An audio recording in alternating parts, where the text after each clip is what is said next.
একদিন গোপালের নাতি নাতনিরা সকাল সকাল এসে গোপালকে ডেকে বলে, দাদু, আমরা সকলে মিলে বনভোজন করি, চলো না, দিদাকেও নিয়ে যাই, ওখানে গিয়ে সকলে মিলে রান্না বান্না করে খাওয়া দাওয়া করব। অমনি গোপাল বলে, তাহলে ঠিক আছে, করব। ওর জন্য একটা সময় দেখি কবে করা যায়। এদিকে পুটির বাবা সাথে রাস্তার মধ্যে পুরোহিত মশাইয়ের সাথে দেখা হয়। পুরোহিত মশাই তখন পুটির বাবাকে বলে, কি পুটির বাবা, তোমার সময়কাল কেমন চলছে? কাজবাজ ভালো হচ্ছে তো?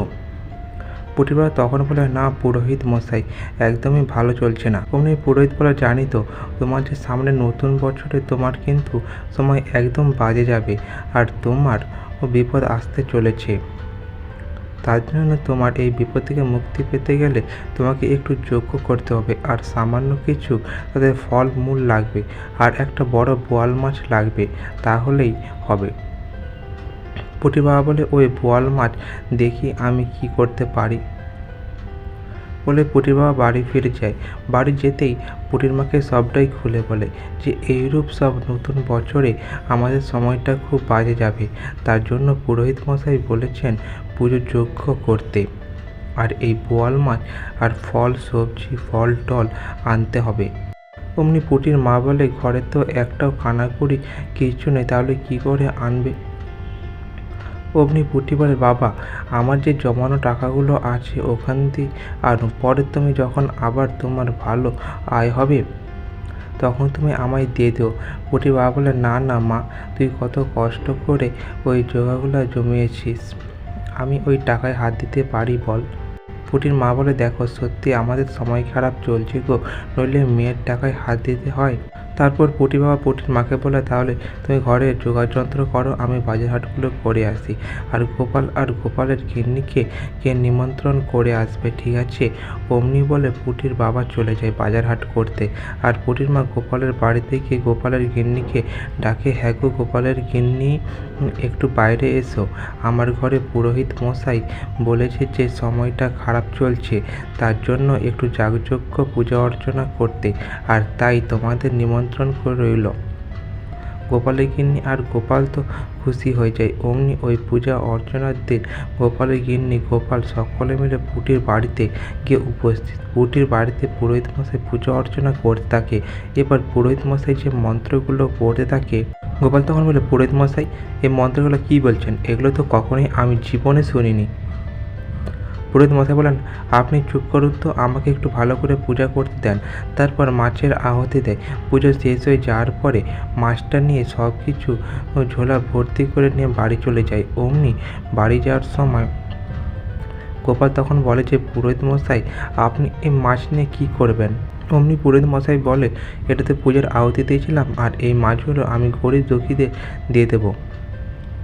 গোপাল তখন বলে, ও তাহলে বেশ, তাহলে ঠিক আছে, নিয়ে যান। এদিকে পুরোহিত মশাই চলে যাওয়ার পরে গোপাল তাদের বলে, চারদিকে পুরোহিত মশাই মাছগুলো নিয়ে গিয়ে কী করছে।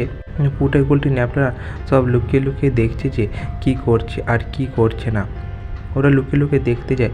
এদিকে পুরোহিত মশাই ঘরে ঢুকতে না ঢুকতে গিন্নিকে বলে, গিন্নি, আজকে একটা অনেক বড় বোয়াল মাছ নিয়ে এসেছি, ভালো করে ঝাল বানাও তো। তারপর ওই গিন্নি ভালো করে মাছের ঝাল বানিয়ে পুরোহিত মশাইকে খেতে দেয়। আর ওরা গিয়ে দেখে যে হ্যাঁ, সত্যি যে পুরোহিত মশাই মাছের ঝাল দিয়ে ভাত খাচ্ছে। ওরা ছুটে এসে গোপালকে বলে, গোপাল দাদু, আমার বাবার কষ্টের পয়সা পুরোহিত মশাই মিছিমি বলে পূজা করে মাছ নিয়ে গিয়ে বাড়িতে বসে খাচ্ছে, কোনো গরিব দুঃখীদের দেয়নি গোপাল দাদু। গোপাল তখন বলে, তোরা নিশ্চিন্তে থাক, দাঁড়া, পুরোহিত মশাইকে আমি জব্দ করব।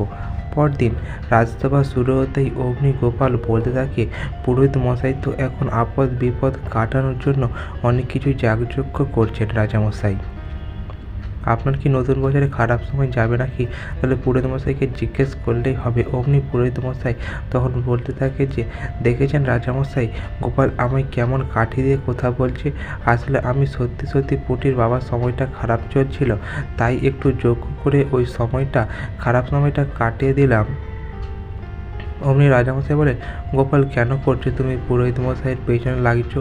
বাদ দাও না, পুরোহিত মশাইয়ের কাজ পুরোহিত মশাই করছেন, ঠিক আছে? অমনি গোপাল বলে, রাজামশাই, চলুন না, আমরা একটা বনভোজন করি সবাই মিলে। যদি বনভোজন করি তাহলে খুব ভালো লাগবে রাজামশাই। বলে খুব ভালো প্রস্তাব দিয়েছো, নতুন বছরে আমরা সকলে মিলে গিয়ে বনভোজন করব। গোপাল তখন বলে রাজামশাই বনভোজন তাহলে আমাদের কি হবে রান্না বান্না? অমনি রাজামশাই বলে তুমি বলো গোপাল। গোপাল তখন বলে মাছ হবে, বিভিন্ন রকম সবজি আইটেম সঙ্গে মাছও হবে। মনে বলে গোপাল যে রাজামশাই এখানে তো পুরোহিত মশাই যেতে পারবে না, কারণ পুরোহিত মশাই তো মাছ খান না, তো পুরোহিত মশাই গিয়েই বা কী করবেন? রাজামশাই বলে হ্যাঁ তাও আবার ঠিক বলেছো, তাহলে পুরোহিত মশাইকে বাদ দিয়ে আমরা সকলে বনভোজনে যাব। পুরোহিত মশাই আর কিচ্ছু না বলে হ্যাঁ তাও তো ঠিক, আমি তো আর মাছ টাছ খাই না, তাহলে তোমরা সকলেই যেও। পরদিন বনভোজনে সকলেই গিয়ে বসে বনে খেতে থাকে। এদের গুলটে আর পুটি ওদেরকে গোপাল আগের থেকে শিখিয়ে দিয়ে গেছিল কী করতে হবে আর কী করতে হবে না। ওরা মুড়ি আর মিষ্টি নিয়ে পুরোহিত মশাইয়ের বাড়ি যায়। পুরোহিত মশাইকে ডেকে বলে পুরোহিত মশাই এই যে দিদা দিয়ে পাঠালো মুড়ি আর মিষ্টি। অমনি পুরোহিত মশাই বলে দিদা কী করে দিয়ে কেন দিয়ে পাঠালো? অমনি পুরোহিত মশাইকে বলে যে দাদু বলেছিল রাজামশাইকে যে নববর্ষের দিন শুধু শুধু থাকবে পুরো মশাই, তাহলে পুরোহিত মশাইকেও তো কিছু খেতে দেওয়া উচিত, তাই মুড়ি মিষ্টি দিয়ে গেলাম। তারপর ওরা দিয়ে ফিরছিল। তারপর পুটি বলে যে গুলটে এবার বলি দাদু তো কী বলেছিল? অমনি পুটে জোরে জোরে গুলটেকে বলতে থাকে জানিস পুরোহিত মশাই যাওয়াটা বন্ধ হয়ে গেল দাদুর জন্য। দাদুই পুরোহিত মশাইকে যেতে দেয়নি, বলে আমরা ওখানে করে ভালো মন্দ খাবো, পুরোহিত মশাইকে পাঠাবো না। পুরোহিত মশাই শুনতে পেয়ে বলে গোপাল আমার যাওয়া বন্ধ করে দিয়েছে, আমি এক্ষুনি যাব। ওই বলে পুরোহিত মশাই বেরিয়ে পড়ে ওই বনভোজনের ওখানে। এদিকে বনভোজনের রাজামশাইরা সকলে ভোজন করে নিয়ে জঙ্গলের পাড়ে একটা নদী রয়েছে, আর ওই নদীর পাড়ে সকলে মিলে দেখতে যায়। এতে গুলটে পুটি ওরা গোপালের কথা মতো আর দুটো হাঁড়ি নিয়ে এসে গাছের মধ্যে বেঁধে দিয়ে চলে যায়। আর গাছের আড়াল থেকে দেখতে থাকে পুরোহিত মশাই কী করে আর কী করে না। পুরোহিত মশাই এসে দেখে ওখানে বনভোজনের ওখানে কেউ নেই, হাঁড়ি কড়াই রয়েছে আর গাছে দুটো হাঁড়ি ঝুলানো রয়েছে। অমনি পুরোহিত মশাই ভাবে গোপাল মনে হয় আমাকে খেতে দেবে না বলে এই খাবারগুলো শিকেই করে ঝুলে দিয়ে গেছে গাছের মধ্যে, তাই উনি একটা লাঠি খুঁজে নিয়ে ওই হাঁড়িগুলোর মধ্যে আঘাত করতে থাকে। প্রথম হাঁড়িটাতে যখন ফাটায় অমনি রং জল পুরো গায়ে ভর্তি হয়ে যায়। তারপর ভাবে মনে হয় আরেকটা হাঁড়িতে কিচ্ছু খাবার রেখে দিয়ে গেছে। ওই হাঁড়িতেও যখন ফাটিয়ে দেখে পুরো রং জল পুরোহিত মশাইয়ের পুরো গায়ে ভর্তি হয়ে যায়। পুরোহিত মশাই বেচারি বলে কি করলাম, এগুলো তো সব রং জল ভর্তি, দেখি তো ওনার মধ্যে যে হাঁড়িটা আছে ওর মধ্যে দেখি তো, ওর মধ্যেই হাত ধোয়াতেই অমনি সঙ্গে সঙ্গে ঝাঁকা খায়। হাঁড়ি থেকে চিৎকার করে থাকে ও বাবারে আমি তো গরম ঝাঁকা খেয়ে গেলাম। ওই সময় রাজামশাই আর সকলে এসে উপস্থিত। তখন রাজামশাই বলে কি পুরোহিত মশাই এ কি আপনার অবস্থা এরকম? গোপাল তখন বলে রাজামশাই তাহলে শুনুন, উনি পুটির বাবার কাছ থেকে মিথ্যে কথা বলে মাছ নিয়ে ঝোল করে নিয়ে পুজো করে আর নিজের বসে বসে খেয়েছেন, আর আমাদের বলে গেছেন যে ওগুলো গরিব দুঃখীদের দেবেন, কিন্তু মিথ্যে কথা বলে উনি নিজেই খেয়েছেন। আর এখন যখন ওনাকে খেতে ডাকা হয়নি, বলা হয়নি, উনি তখন আর মাছের লোভ সামলাতে না পেরে তাই চলে এসেছেন খেতে। অমনি রাজামশাই বলে এ কি পুরোহিত মশাই, আপনি এরূপ ধরনের আপনার শাস্তিও উচিত, তাহলে আপনাকে পুরো পুজো পার্বণ থেকে আমি পুরো ছাঁটাই করে দেব। অমনি রাজামশাইয়ের কথা শুনে পুরোহিত মশাই কান্নাকাটি শুরু করে দেয়। রাজামশাই আমার ওই মাসিক বায়না ঠিক করে চলে না, তাই আমায় যদি ছাঁটাই করে দেন তাহলে আমি কি করে খাবো রাজামশাই?